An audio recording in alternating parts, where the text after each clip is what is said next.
안녕하세요 여러분, 백영기 목사입니다. 오늘 민수기 1장 시작하겠습니다. 어저께 설명드린 강의를 한번 참조해 보시면 여러분 제가 주제 구성을 이야기 드렸습니다. 전체적인 바둑판을 보면서 그 내용 구성, 민수기의 장별 구성을 한번 보도록 하겠습니다.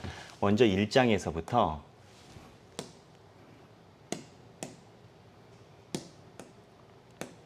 자, 1장에서부터 쭉 해서 10장까지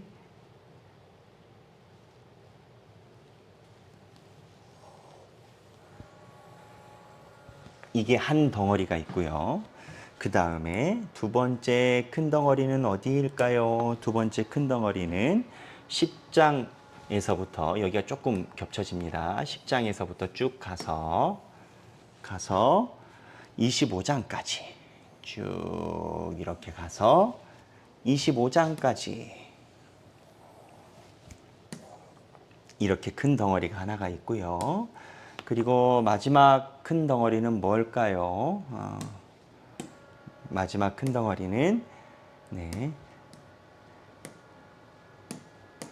마지막 큰 덩어리는 26장에서부터 36장까지.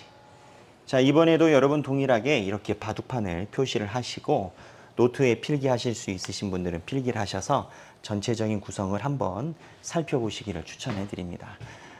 여기 세 가지 큰 덩어리가 있는데 큰 덩어리의 내용이 어떻게 됩니까? 이 큰 덩어리의 내용이 첫 번째는 여기는 출발 준비, 그리고 두 번째 10장 여기에서는 반역과 죽음, 네, 첫 번째 출발 준비, 두 번째 덩어리는 반역과 죽음, 그리고 세 번째 덩어리에는 2세대.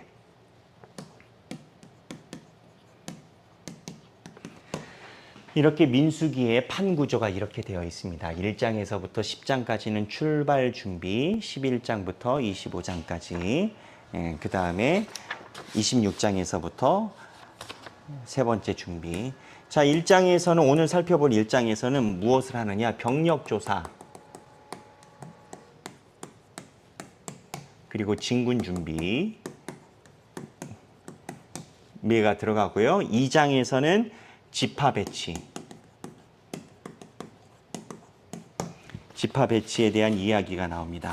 그 다음에 3장과 4장은 레위 지파, 레위 지파의 업무 분장이라고 해야 되겠죠. 레위 지파에 대한 이야기가 나옵니다. 먼저 일단 여기까지만 살펴보고 오늘 1장을 살펴보겠습니다. 1장에 병력을 조사하는 내용이 나옵니다. 1장에 병력 조사.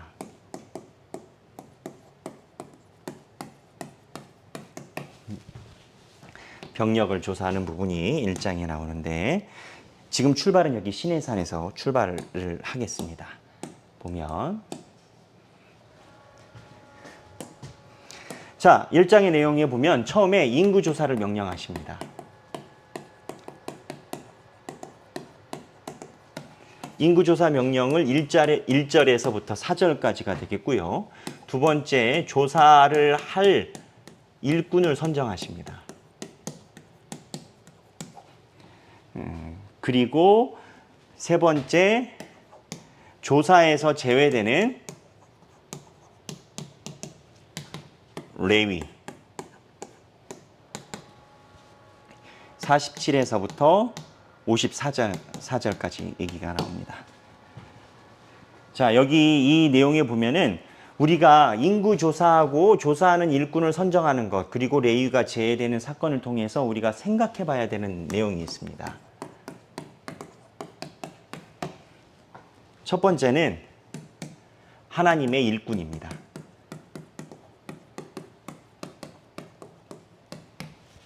하나님이 인구조사를 하셨어요. 그리고 조사하는 일꾼을 선정했습니다. 이 일꾼들이요, 하나님의 말씀을 다 따라옵니다. 그리고 하나님의 말씀에 순종합니다. 그리고 이 일꾼들이 하나님께서 주신 그 영광대로 일을 합니다. 한번 생각해 보세요, 여러분. 하나님이 나에게 일을 주셨을 때 내가 얼마나 영광이 될까? 하나님께서 이스라엘 백성들 나중에 보면 군대가 60만 명으로 계수가 되는데 60만 명에 있는 모든 사람을 일꾼으로 쓰신 게 아니라 선정하신 일꾼들이 있습니다.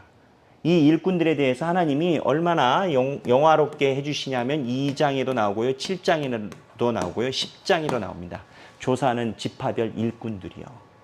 그래서 하나님의 부르심과 하나님께서 일을 시켜주시고 준비해 주심이 은혜임을 우리는 기억을 해야 됩니다.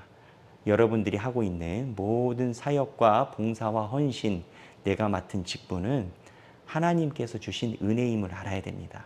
이거를 잃어버리면 어떻게 되느냐? 1세대이지만 가나안에 들어가지 못했습니다.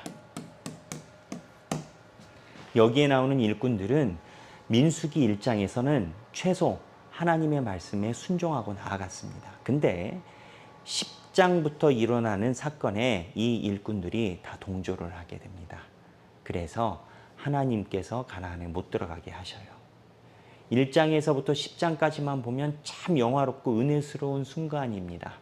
초심을 잃지 말아야 되지 않겠습니까? 이 일꾼들이 지금 민수기 1장에서는 초심으로 기록이 되어 있습니다. 그리고 여기 보면은 우리가 봐야 되는 숫자가 있습니다. 숫자. 60만입니다. 창세기에서 넘어올 때 야곱의 가족이 몇 명 정도로 봤죠? 우리 개관에서 보면 여기에서 창세기에서 출애굽기로 넘어올 때 70명 정도를 야곱의 가족으로 봤습니다. 근데 출애굽기 430년 정도로 기산을 하거든요.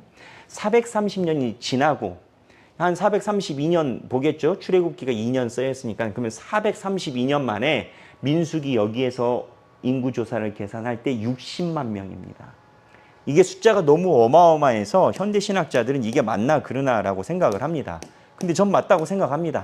하나님이 인구를 늘리게 하시면 늘리게 하시는 거죠. 저는 맞다라고 생각합니다. 그 신학자들이 얘기하는 거 모르는 것도 아닌데 저는 하나님이 60만으로 만들었다라고 생각을 하시고 이게 무엇을 이야기를 하느냐?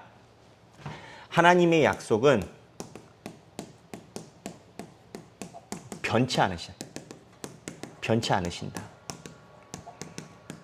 이 60만의 약속을 어디에다 하셨습니까? 아브라함한테 하셨습니다. 네 자손이 모래알처럼 많아질 것이다. 많아질 것이다. 그 얘기를 하셨어요. 아브라함에게 네 자손이 모래알처럼 많아질 것이다 약속하셨던 그 약속이 430년이 지난 이 시대에 이루어져서 자손이 많은 게 아니라 한 나라가 되어가는 과정입니다. 여러분은 자기의 삶에서 무엇을 의지하고 가십니까? 또 이 약속에 신비로운 게 이렇게 사고를 쳐도 하나님께 범죄를 하고 하나님께 죄를 지어도 하나님의 약속은 변치 않으신다라는 겁니다. 이게 민수기의 참 아름다운 우리에게 희망을 주는 복음의 메시지라고 생각합니다. 오늘 민수기 1장을 살펴봤습니다. 민수기 1장을 살펴보면서 우리도 하나님의 일꾼으로 부름을 받았다. 여기 조사한 일꾼들처럼. 그리고 숫자, 하나님의 약속은 변치 않으신다. 이거를 한 번쯤은 묵상해보는 저와 여러분이 되면 좋겠습니다. 감사합니다.